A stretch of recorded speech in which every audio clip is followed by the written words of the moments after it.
Assalamualaikum warahmatullahi taala wabarakatuh.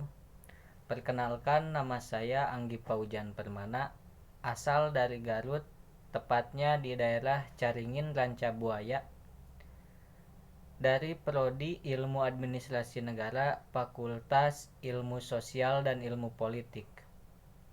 Insya Allah dalam kesempatan kali ini saya akan memaparkan 2 poin yang saya pilih dari tugas bahasa Indonesia. Yang pertama yaitu jelaskan maksud pernyataan gunakanlah bahasa Indonesia yang baik dan yang benar. Nah, berbahasa Indonesia yang baik dan yang benar dapat diartikan pemakaian ragam bahasa yang serasi dengan sasarannya. Dan di samping itu mengikuti kaidah bahasa yang betul atau mengacu ke ragam bahasa yang sekaligus memenuhi persyaratan-persyaratan kebaikan dan kebenarannya.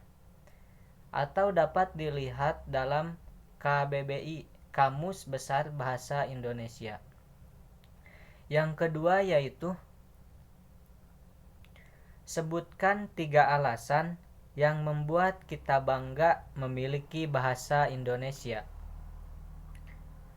Yang pertama, bahasa Indonesia sebagai bahasa persatuan diraih dengan penuh perjuangan. Para pemuda Indonesia harus terbelenggu oleh kaum kolonialis, mengalami penghinaan dan penindasan, terinjak harkat dan martabatnya selama ratusan tahun. Ketika keberanian muncul, para pejuang tanah air mendeklarasikan bahasa Indonesia sebagai bahasa resmi untuk mengangkat kembali harkat dan martabat bangsa Indonesia. Harga harus dibayar saat itu tidaklah murah. Yang kedua yaitu bahasa Indonesia berasal dari bahasa Melayu. Bahasa Indonesia berkembang dari bahasa Melayu sejak zaman dulu sudah dipergunakan sebagai bahasa perhubungan. Bukan hanya di Kepulauan Nusantara, melainkan juga hampir di seluruh Asia Tenggara.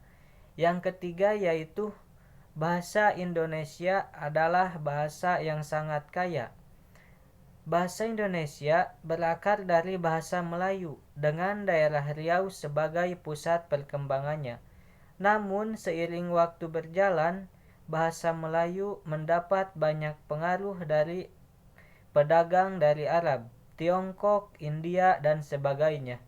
Ini yang pada akhirnya memperkaya kosakata bahasa Melayu yang mempengaruhi banyak kosakata dalam bahasa Indonesia.